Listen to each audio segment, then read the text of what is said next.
saving you across time. Traveling romance. I married a wealthy old man who was worth millions. On our wedding day, he killed himself, leaving me everything.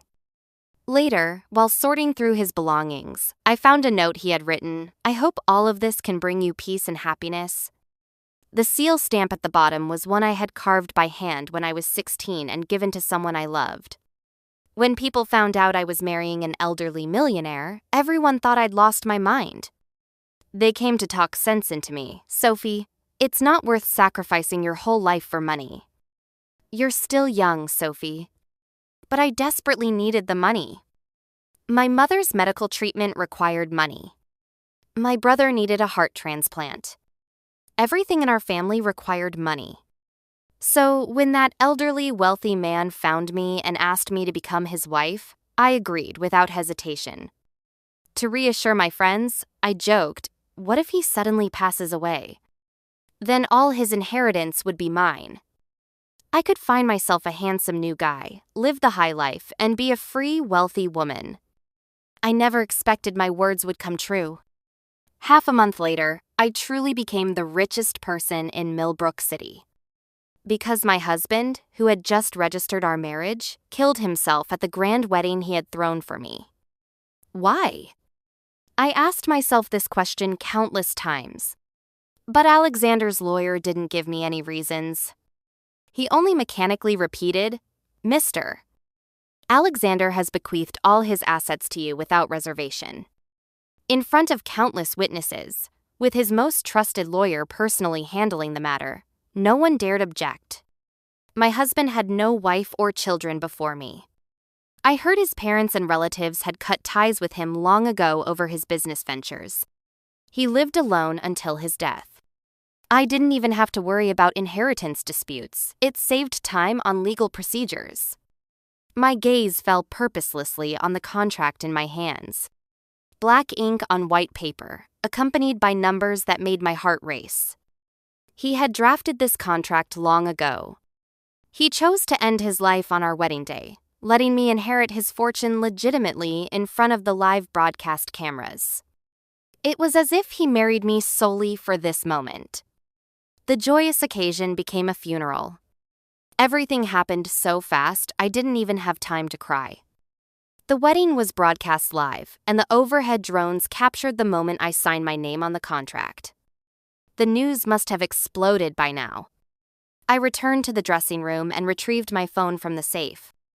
Endless vibrations came from my phone. No one mourned that I had become a widow. Instead, congratulations and flattery from people I hadn't heard from in ages made my head buzz. I declined all interviews and went home alone to pack up belongings for this husband who had granted me a wealthy life. His room was too simple, nothing like what you'd expect from a billionaire's bedroom. No luxurious decorations, no priceless porcelain collections. The item he had protected most carefully was just a wooden carved box on his desk. I intended to carefully store the wooden box, but it slipped from my hands and fell to the floor. The lid broke open. My heart trembled. Not because I had broken Mr. Alexander's beloved item, but because inside the wooden box was a note. The handwriting was strong and determined, showing an unwillingness to give up. "I hope all of this can bring you peace and happiness." The seal stamp at the bottom, I would never forget it in my lifetime. It was one I had carved by hand 6 years ago and given to another person named Alexander. The Alexander I knew had striking features and proud eyes.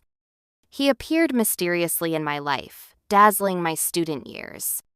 Then, after my high school graduation, he quietly vanished from my world. On the eve of my college entrance exams, I confessed my feelings to him. He said I was too young, that I didn't understand what love was. I said I did understand. He gently touched my head and said, "Then study hard, give your all to get into a good college, and I'll agree to anything you ask." And then there was no then. I got into my dream university as hoped, but he was no longer there. 4 years had passed, yet every moment with him was rooted in my mind, like it had taken permanent residence, impossible to forget. I think part of why I agreed to marry that elderly Mr. Alexander was because of his name. But why did the stamp I gave to young Alexander end up in my current husband's possession? Soon, I didn't have time to think about these things. Because the hospital called me Miss Sophie, we've found a heart donor that matches your brother. The plane that Mr. Pass Alexander chartered will soon deliver the donor heart to City Hospital. My husband, Alexander, chartered a plane? I had indeed told him I needed a heart for my brother. He promised he would do everything possible to help, and he had delivered. When I arrived at the hospital, the person in charge, who had always been indifferent to me, now spoke with a fawning tone. Miss Sophie, we've upgraded your mother to a VIP room. Mr. Alexander instructed us to provide the best possible care for your mother. I frowned and asked, when did Mr. Greatly Alexander start searching for a heart donor for my brother? The doctor answered 2 years ago. My expression changed dramatically. 2 years ago was exactly when my brother had his accident. And at that time, I couldn't possibly have known him. I hurried to the garden where I first met Mr. Alexander. Something felt off, but I couldn't put my finger on it. I opened my messaging app. The profile picture at the top had been silent from the beginning. A landscape painting of green mountains and clear water, with a girl in a flowing dress blending into the beautiful scenery. 06. I had set that as Alexander's profile picture. I saw this painting in his home, thought it was beautiful, and casually took a photo of it. Looking at it now, the entire chat history was just my one-sided monologue, ending with my last message, Alexander, when will I see you again? But I never got a reply. However, the next second, the message box trembled. Typing appeared at the top. In my disbelieving gaze, I clearly saw him reply with 2 words, now. A video call immediately followed. My hands trembled uncontrollably. I almost pressed the decline button. The man on screen was as handsome and gentle as ever, wearing a pure white shirt with soft daylight falling into his eyes. He was beautiful, but it made my eyes well up with tears. Why are you crying? He asked, his voice low. I waited for you for 4 years. I sniffled. Alexander, where did you go? I'm sorry. He was still smiling.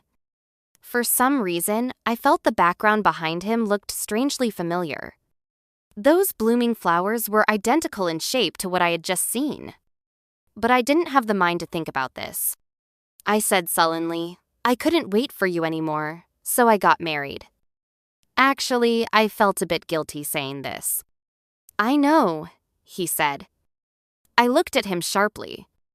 Alexander reached out, his slender fingertips clean and strong, as if wanting to wipe away the tears on my face, but we were separated by the screen after all. He maintained this gesture without continuing. I saw his pupils tremble in the video, and he still smiled softly. Now, are you like your birthday wish? Have you become a little rich woman? I lowered my eyes, helplessly plucking a gorgeous rose to fidget with in my hands. I didn't know how to answer him.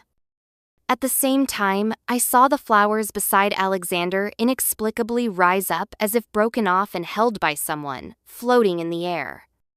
I stared in disbelief. Alexander in the video seemed to notice too, following my gaze and turning his head. After hesitating, he took the floating rose. At this very moment, I was shocked to discover that the flower in my hand seemed to be taken away by an invisible hand. I stared at where the rose had disappeared for a long time. I couldn't help but look again at the similar background behind Alexander. My heart pounded like thunder. Possessed by some strange impulse, I reached toward where Alexander's hand should be, though I couldn't see it. But there was nothing there. A strange thought surfaced. I couldn't help but raise my voice and question him. Alexander, tell me, are you also in Westside Garden right now? The curve of his lips paused. He seemed reluctant to discuss this topic. but I kept looking at him steadily, and in our mutual silence, I saw Alexander nod. But he quickly seemed to snap back to reality and immediately corrected himself. There's more than one garden in Westside. The sunlight here is stronger than on your side. His clumsy acting, in my view, was just to break this silent and sorrowful atmosphere. I pressed him, then tell me your exact location, and I'll come find you immediately. He fell silent. Wind blew, lifting my hair, and at the same time, Alexander's bangs also fluttered gently in the breeze.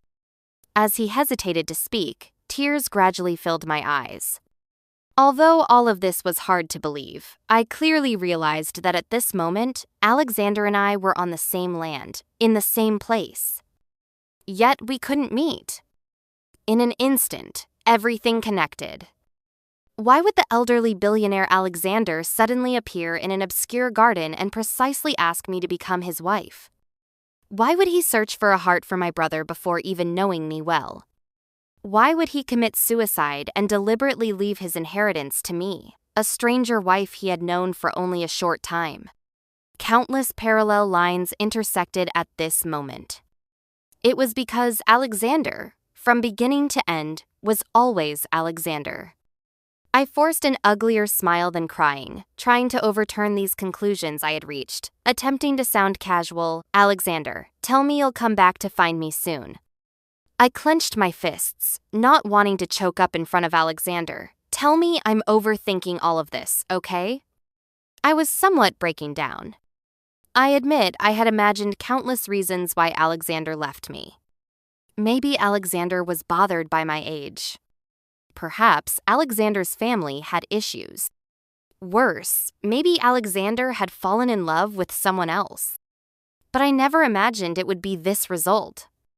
Could this kind of space-time theory that transcended physics and materialism really happen? You were born before I was born. I was born when you were already old. But my beloved had already died in my world. He had no friends, no family, and even his wife, me, had only married him for his money. This was so unfair to him. I hoped Alexander could give me a different answer. But Alexander never spoke again. He couldn't. I felt deflated. But I suddenly remembered something. Taking a deep breath, my gaze locked tightly on Alexander's upright figure in the video. If we can really meet across space and time, then you must have a way to let me come to your world, right? Alexander pressed his lips together, and the video emitted harsh, static noise. After a long while, Alexander said gently, "Sophie, don't try it. This is already the best outcome." On screen, he still had that understated, calm appearance, lazily leaning against the garden's stone wall. Warm light softened his deep features, with loneliness enveloping his entire being. His eyes looking at me seemed to span thousands of miles. My heart twisted into knots. For a moment, I was speechless. After a long pause, my words carried a pleading tone. "Alexander, at least give me a chance to return your money, right?" Unfortunately, the bastard Alexander didn't give me any chance to continue questioning.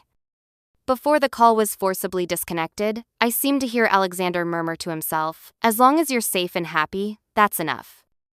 I hurriedly called back, only to discover that Alexander had blocked me. I was shaking with anger. Alexander was always like this. When we were together, he was always the one making decisions. He wanted me to improve my grades, so I had to strictly control myself according to his requirements. He said I was too young and didn't understand love, so I had to retract my innocent feelings. He said he had to leave, and he really left. Even as the elderly Mr. Alexander, decades later, when he asked if I was willing to marry him, it was based on knowing I desperately needed money. He knew I had no choice. You could say Alexander never gave me the opportunity to choose. Maybe all these behaviors stemmed from Alexander not liking me. Otherwise, how could he leave my world so easily without even telling me? It was because he felt no attachment to me. In a daze, Alexander's secretary contacted me. She said Mr. Alexander would be cremated this afternoon. He had chosen to be buried at sea during his lifetime and asked if I, as his wife, agreed. My gaze became vacant for a moment. When I came to my senses, my mouth spoke before my brain. I don't agree to cremation. I don't agree to him dying. This sentence felt like a heavy blow to my soul. I ran to the middle of the road, frantically trying to flag down speeding taxis. I thought, why should Alexander always be the one walking ahead? Now, he could even easily give up his own life, but I didn't want to leave the choice to him anymore. He might not like me, but I liked him. Because that was my Alexander.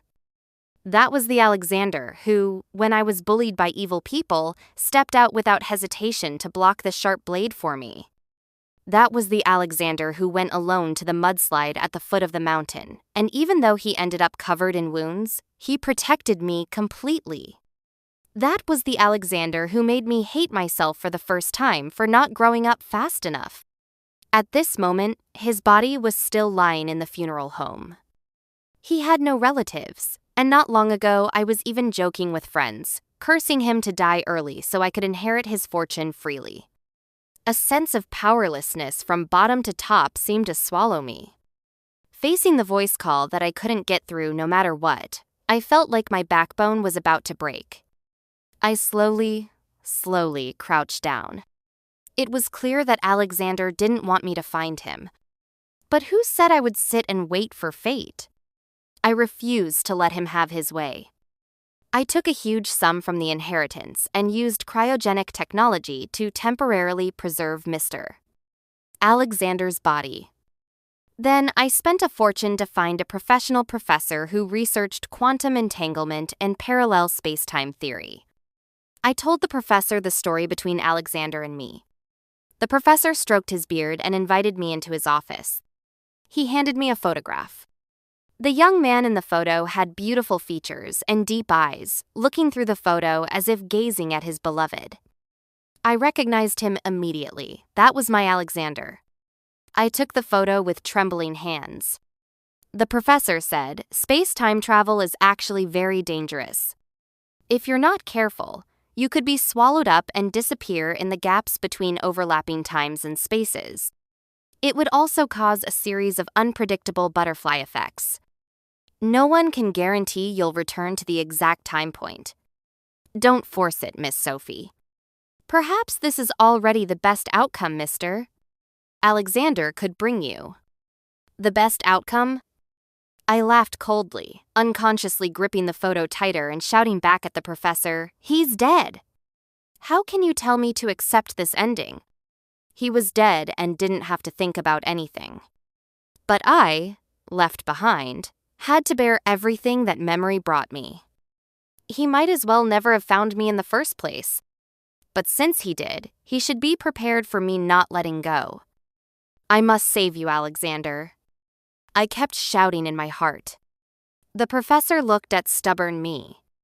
After a long time, he sighed and finally relented. When the sun and moon appear simultaneously, that's the best time to return to the past. I hope you won't regret this. This sentence gave me hope. So I went to that garden every day, waiting for a chance to go back. But how could the sun and moon appear simultaneously? When the moon came, the sun was destined to set. I curled up in a corner by the roadside, numbly watching the empty garden. In the past, I always liked to walk here with him. I would say, "I'll grow up soon, wait for me." He would ruffle my hair and smile without saying anything. So he already knew then that he would leave, that he couldn't stay long in my world. I took out my phone, my eyes red from several sleepless nights, and, like a lost soul, I repeatedly tried calling Alexander. It had been a month already. But I would never give up on Alexander. You won't let me see you, but I insist on seeing you. You're not my anything. You have no right to stop me. My phone seemed to sense my emotions and vibrated in my palm along with my feelings. I don't know how much time passed, but my voice call with Alexander showed connected again. Darkness surrounded me. I saw the sun being swallowed by clouds and fog, and at the same time, the moon rose. I lowered my eyes in disappointment. Another failed day. But the next second, the clouds dispersed, and moonlight mixed with weak orange-red light, shining directly on me. Just for a moment, and I lost consciousness. When I woke up, I found myself lying on a pure white hospital bed, with a throbbing pain in my head. Touching it, it seemed to be bandaged. A pleasant, low voice came to my ears. "Doctor, she's awake." I drowsily opened my eyes, instinctively frowning tightly, and looked toward the voice. Then my pupils contracted. Because the boy next to me wearing a sports jersey, who else could it be but Alexander? 06. I ignored the pain in my head and shakily lunged toward the person in front of me. I pressed my face against his chest, listening to the strong heartbeat that comforted me. The stress of these days made me cry loudly. "Alexander, I finally found you. Don't hide from me anymore. Please." I confined the boy's waist with both hands, pressing myself seamlessly against him, as if only this could give me a sense of reality and confirm I wasn't dreaming. This dry, warm embrace had appeared in my dreams many times, but I never felt Alexander embrace me back. Just as I was about to complain, I looked up but didn't see the expected surprise on Alexander's face. His handsome brow was slightly furrowed, and the impatience in his expression deeply hurt me. The next second, an external force pushed me away. The girl who pushed me had a young, pretty face with fair cheeks and big, watery eyes full of wariness. She looked quite like me at 16. But she didn't sound like me at all. She glared at me with hostility. "Not only did you deliberately try to scam us for medical fees, now you're trying to steal my boyfriend." Boyfriend? Alexander? How could Alexander possibly have a girlfriend? My searching gaze moved between Alexander and that girl. Seeing the distance between them when they stood together, I couldn't help but laugh. There was enough space between them to fit another person. She must just be some little girl infatuated with Alexander. I smiled, about to speak, but Alexander right in front of me tucked a strand of the girl's hair behind her ear. His movements were gentle, his usually calm eyes mixed with affection as he said, "Go back to your friends first, okay? I'll come find you later." The girl was immediately charmed, senseless, nodded, then glared at me hatefully before leaving. This scene left me almost unable to recover. Alexander also changed from his previous gentleness, his jawline cold and hard. He looked down at me with icy eyes, as if looking at garbage from a height. I called out in disbelief, "Alexander?" Alexander approached me, squinting. "What are you trying to do by deliberately getting close to me?" This was completely different from the mature, steady Alexander in my memory. Under his direct gaze, I swallowed and asked with difficulty, "Excuse me? Can I ask your age?" This sudden change of topic caught Alexander off guard. In his confusion, he actually answered me, 20. With those words, I stood frozen in place. All my efforts were in vain. The Alexander in this world I had worked so hard to reach hadn't experienced the time travel yet. He didn't know me. Starting over from scratch, I was going crazy. I did some quick calculations. Alexander was 22 when he met me, which meant I had 2 years to change Alexander's future trajectory. I even had enough time to make Alexander fall in love with me and gradually dispel his suicidal thoughts. But what exactly caused Alexander's drastic personality change in just 2 years? This rebellious Alexander didn't seem easy to win over either. And I couldn't tell if it was my imagination, but this 20-year-old Alexander seemed particularly juvenile and infuriating, really taking advantage of his good looks to do whatever he wanted. After thinking it over, I decided to strike first. "Alexander, listen carefully. For the coming days, I'll be staying with you." I tried to get out of bed, but my head started throbbing like needles again. I could only barely hold on to the bed rail and threaten him fiercely. "Don't think about avoiding me. I'm telling you, it's useless. Alexander looked like he was amused by my unreasonable demand, showing mockery in his eyes. So your way of pursuing someone is to be shameless? Not only blocking my ball, now you want to block me too? Yes. I might as well own up to it. Not surprisingly, I saw shock on his arrogant, cold face. I smiled warmly and lightly. After all, I came here for you. You need to take responsibility for me, Alexander. In this world, I hadn't been born yet. Alexander was my only support in this world. I could only cling to him. Until I annoyed Alexander. His eyes showed impatience, his tone distant. Can you bother someone else instead?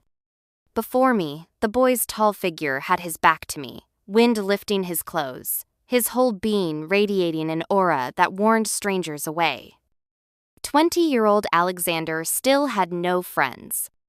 Except for that girl, he wouldn't show a hint of kindness to anyone. To say there was no sense of loss would be a lie. After all, it had always been Alexander giving to me, showing his gentleness only to me.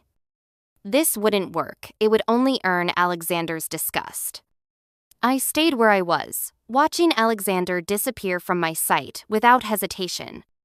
I felt somewhat at a loss. I took out my phone and sent a barrage of messages to that landscape profile picture.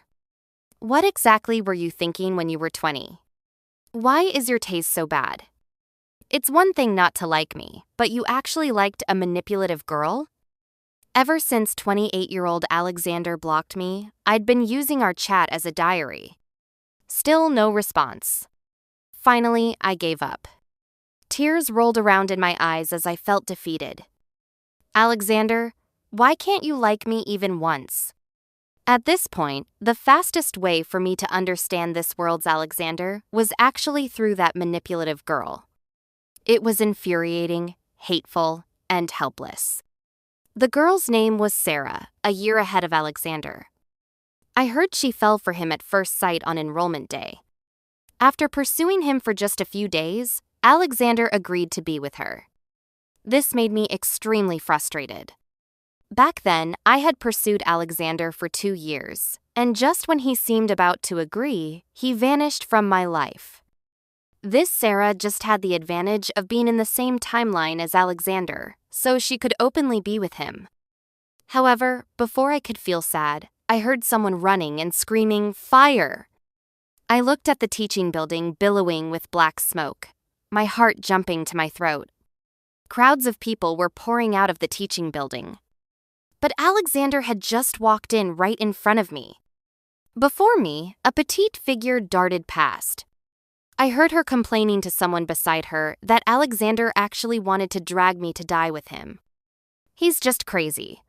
Sarah's friend consoled her. I told you from the beginning, aside from having a good face, his personality is too arrogant. You won't be happy with him. He's such an idiot. The two were about to leave arm in arm when I stopped them, my voice trembling. Alexander is still inside, isn't he? Why didn't you save him? Seeing how anxious I was, Sarah was momentarily stunned. Coming to her senses, she crossed her arms and looked at me. Yeah, you like him so much, why don't you go keep him company? Her tone was obviously mocking. He likes you so much. God knows how much my heart hurt saying those words. I clenched my fists, my nose stinging. How can you leave him alone? I knew too well how awful it felt to be abandoned. After speaking, I had no time to deal with Sarah's shock. I rushed into the teaching building alone. I fought against the crowd, covering my mouth and nose with my forearm, shouting Alexander's name loudly.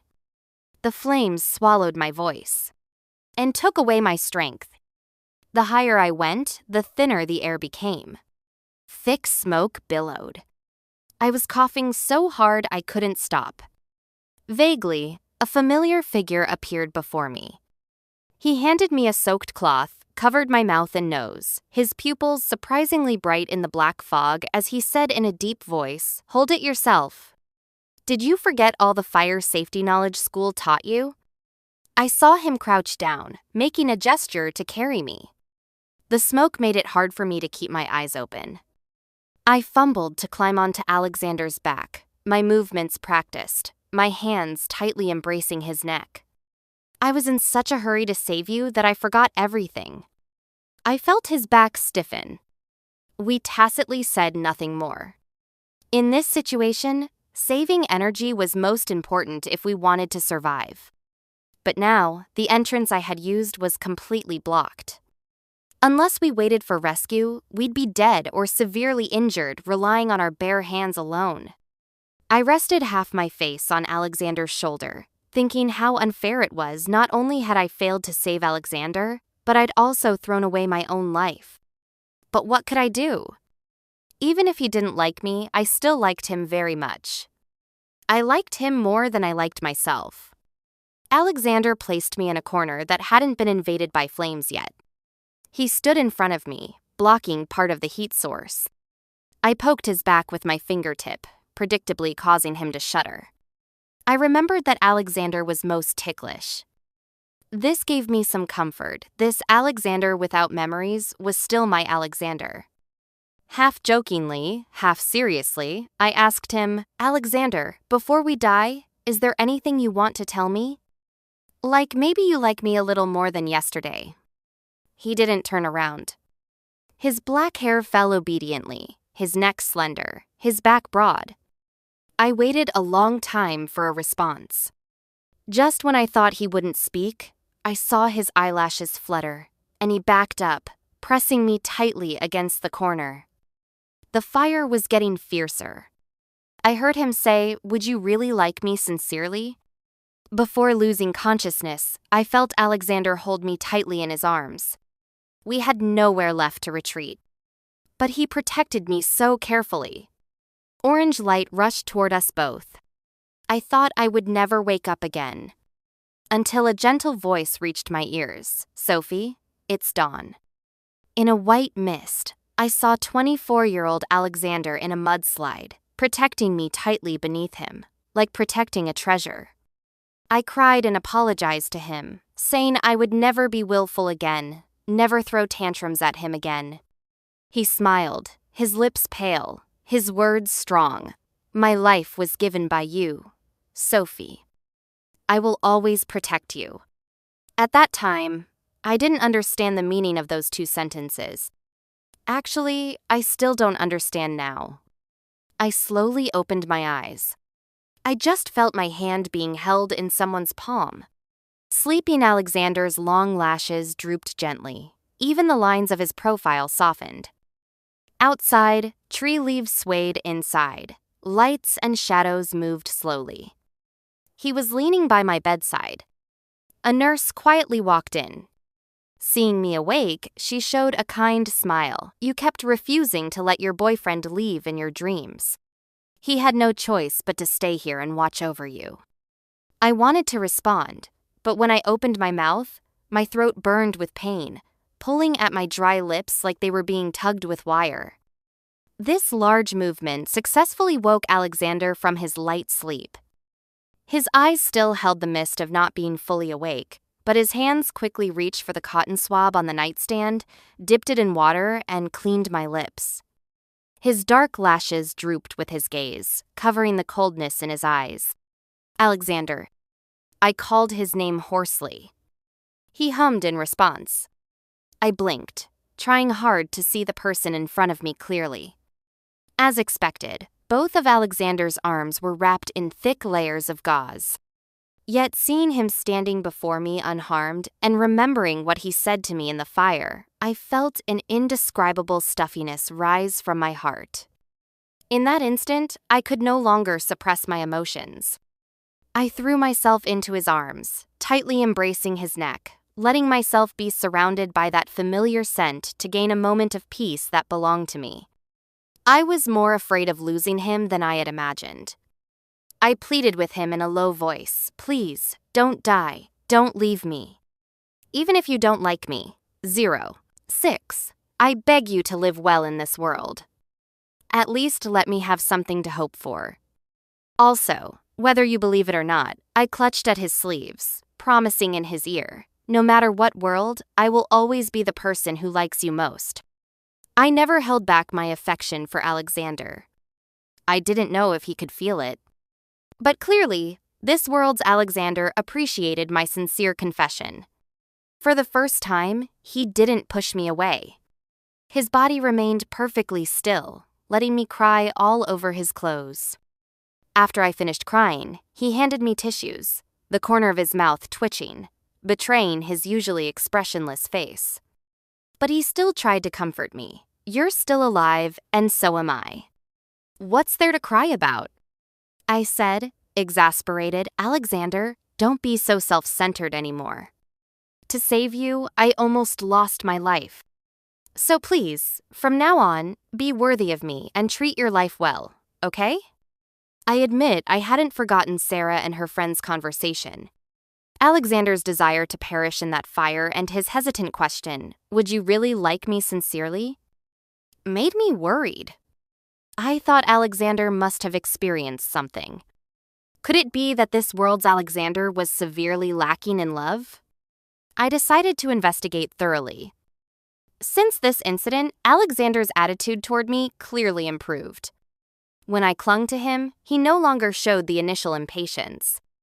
During this time, Sarah actually wanted to get back together with Alexander. She made excuses for herself. "I wasn't unwilling to stay with you then. I just wanted to find people to rescue you."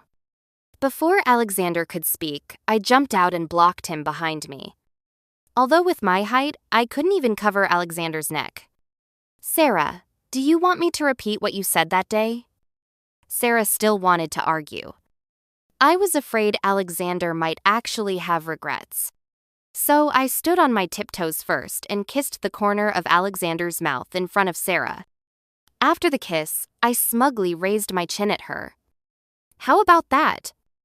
Alexander won't like you anymore, you manipulative girl." People of this era were more conservative, and Sarah was indeed driven away. Victorious, I put my hands on my hips and turned to meet Alexander's deep gaze. He pressed his lips together, and I stepped back in fear. I thought he was angry. But he just asked me, "Have you done this with anyone else besides me?" He was referring to kissing? I thought seriously for a moment. In my memory, I had given my first kiss to 22-year-old Alexander. Because I accidentally fell and he caught me, and in the confusion, our lips touched. So under Alexander's increasingly dark expression, I honestly shook my head. No. As soon as I said this, Alexander cupped the back of my head with one hand. He pressed me against the hidden back wall. I experienced what a real kiss was like for the first time. I hadn't expected Alexander to fall for me so easily. The day we got together, he only asked me one question: "Will you abandon me?" I shook my head and said righteously, "Even if you abandon me first, I won't abandon you." But gradually, I discovered that he would ask me this question repeatedly, desperately wanting to hear my definitive answer. Just as Sarah had said, this Alexander was a bit crazy. His favorite thing was to hold my waist, bury his head in my neck, and repeatedly tell me, "If you ever leave me, no matter where you go in this world, I will find you." When he said this, his grip was so tight it felt like he wanted to meld me into his body. Whenever this happened, I would hug him back and kiss his cheek. Who knows who's going to leave whom first? His breathing would pause, and he'd look at me suspiciously. I didn't continue, because I was also immersed in this happiness. This world's Alexander liked me, and I liked him too. I unconsciously wanted to forget those ethereal worries. I even thought it would be nice to live like this forever.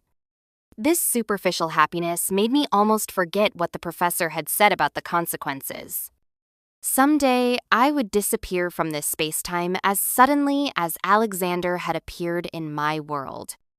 I decided to tell Alexander about the cross-dimensional travel, with some modifications. This was the most time-efficient method I could think of.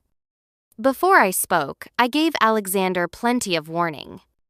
Alexander looked at me deeply. I couldn't figure out what was going on in his head. I didn't tell him about the age difference that he would be elderly while I remained young. I only said, "You will commit suicide in the future, leaving me heartbroken and alone." He clearly didn't believe it.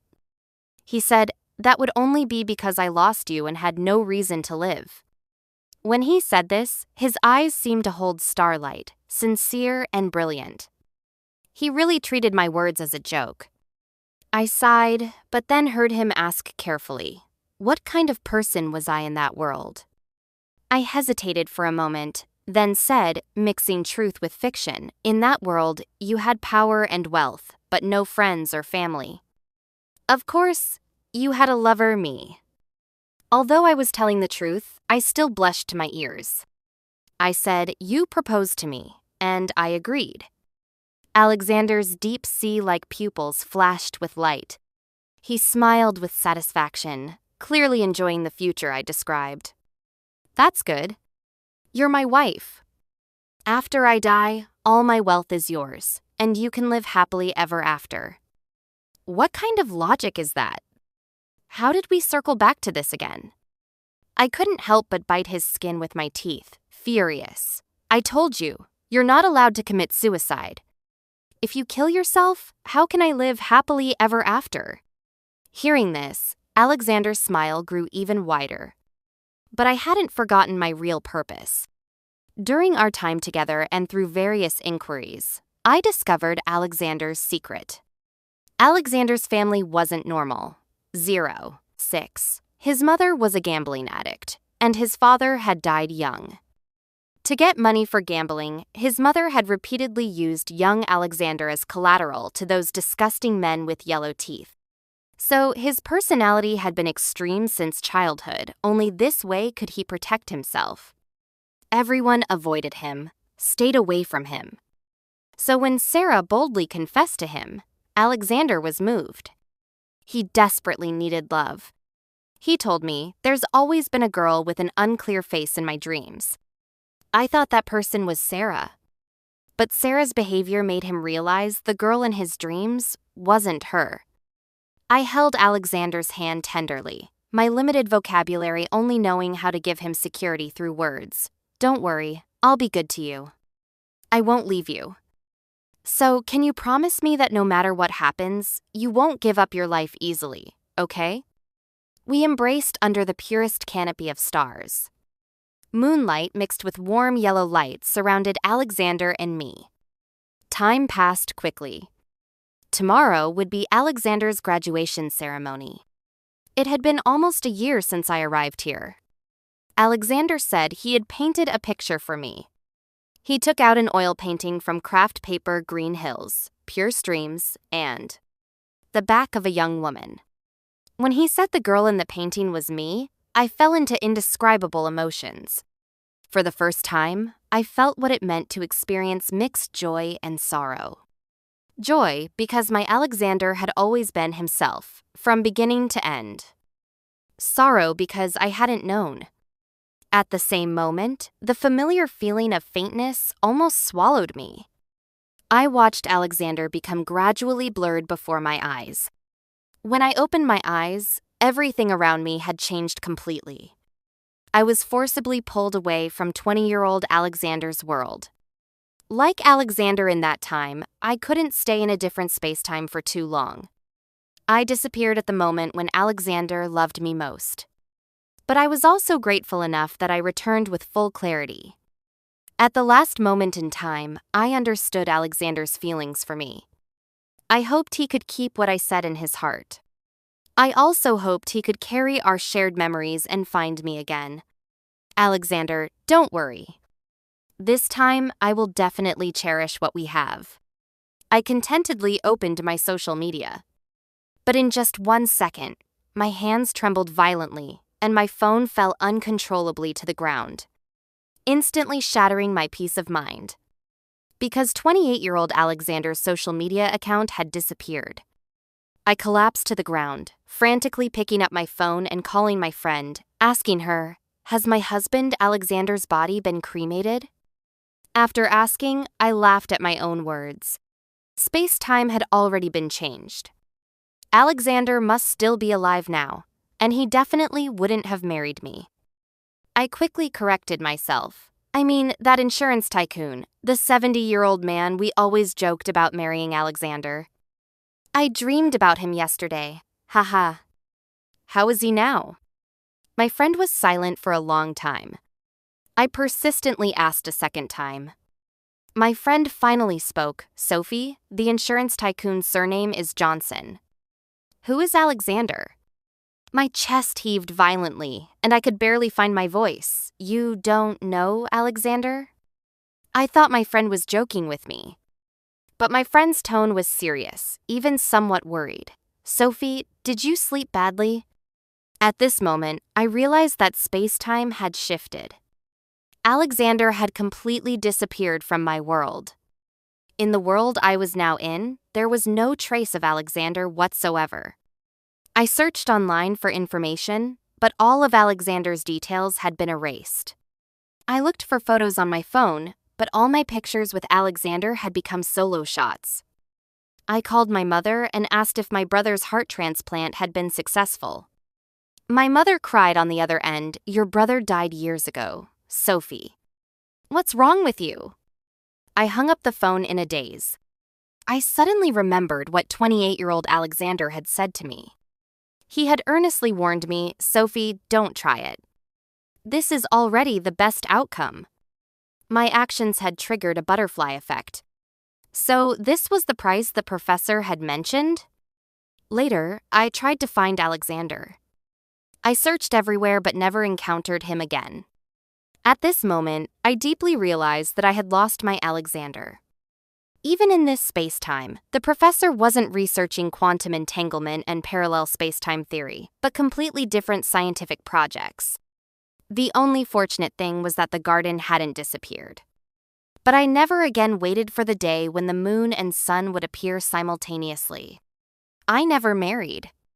I'm sorry, Alexander.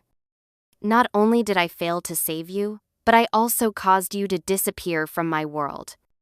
But just as I was on my deathbed, I heard the nurses talking outside my hospital room. I heard a pregnant woman in the maternity ward gave birth to a very handsome baby. It's just that the name is a bit odd. Something like Alexander. Isn't that name usually associated with being beneath others? What a shame. My tense body suddenly relaxed, and a smile returned to my face. At least in this world, he still exists. It's just a pity I can't wait for you to grow up. I thought I would die like this. Everything around me was foggy. I was trapped in an enclosed space until a huge screen appeared before me. Like a projection, but the projected images were all of Alexander and me. Not only the 16-year-old me chasing after Alexander, but also me resolutely rushing toward 20-year-old Alexander in the fire. Moreover, some images didn't exist in my memory at all. There was Alexander holding baby me, and me holding baby Alexander. Those projected images all told me that Alexander and I had cycled through this again and again. He wanted to save me, and I wanted to save him. We kept falling into an endless loop. Each time, we could only meet each other one last time when we were old and dying.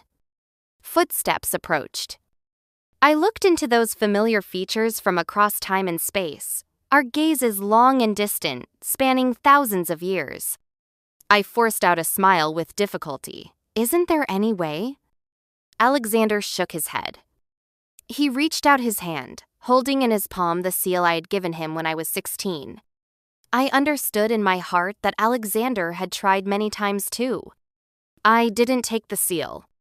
Instead, I stepped forward and embraced his waist one last time, throwing my whole being into his arms. He embraced me back. His warm palm stroked my hair again and again. I laughed through my tears. "Are you petting a dog?" He lowered his head and kissed my temple, long and lingering. "This is the last time. It's dawn. Go back, Sophie." With his repeated murmurs, I gradually couldn't see Alexander's face clearly. I reached out, wanting to catch him. Only emptiness remained. When I woke up again, I was back in Alexander's villa. The note on the table still read, "I hope all of this can bring you peace and happiness." I wiped away my tears, feeling like I had just experienced a deep and long dream that had stolen my soul. But the sharp sensation in my palm reminded me it was all real. I opened my hand. The note was pressed under an exquisite red wooden seal, lying quietly in my palm. Unless one person voluntarily gives up, then the loop will end. This was what he wanted to tell me, wasn't it? It seemed my Alexander had chosen to give up. Look, in the end, he was still the one making the choice. I held the seal and the note, putting both into the wooden carved box. Then I called Alexander's secretary. I agreed to the cremation. Everything should be done according to my husband's last wishes. Alexander, this way. Are you satisfied? Epilogue, Mr. Alexander's perspective. After Sophie disappeared from my world, I frantically searched for her. She had clearly promised me she wouldn't leave me. And I had told her that no matter where she went, I would find her. She told me she wasn't from this world. So I researched books about quantum entanglement and parallel universes, trying to find any clues. Finally, I found hope from a professor dedicated to science. The professor told me that when the sun and moon rise together, if one's conviction is strong enough, humans can achieve space-time travel. However, the consequences would be beyond what I could bear. But I missed her too much. Through continuous attempts, 22-year-old me successfully came to 16-year-old Sophie's world. But why 16? She was still just a high school student. But Sophie, without meeting me, seemed happier. She was youthful and lively, curious about everything, and had no worries. As expected, she fell in love with me. But I regretted it. I knew that someday I would leave like Sophie had. Yet I couldn't suppress the love in my heart. Several moments of weakness caused me pain. Sophie always felt I didn't love her. She just didn't know how much I loved her. I still broke my promise in the end. After returning to my own world, I went looking for Sophie in my timeline, but couldn't find her anywhere. Not long after, while visiting a colleague who had just given birth, I entered the maternity ward. More dramatically, I actually picked up the wrong baby. The little one in my arms didn't cry or fuss, just opened a pair of big grape-like eyes with my reflection in them. I thought she must be the most beautiful baby in the entire ward. I looked down and saw the name tag on her chest. Those two words almost made me collapse in tears. Sophie. My Sophie had returned. Seeing that you could be safe, that was enough.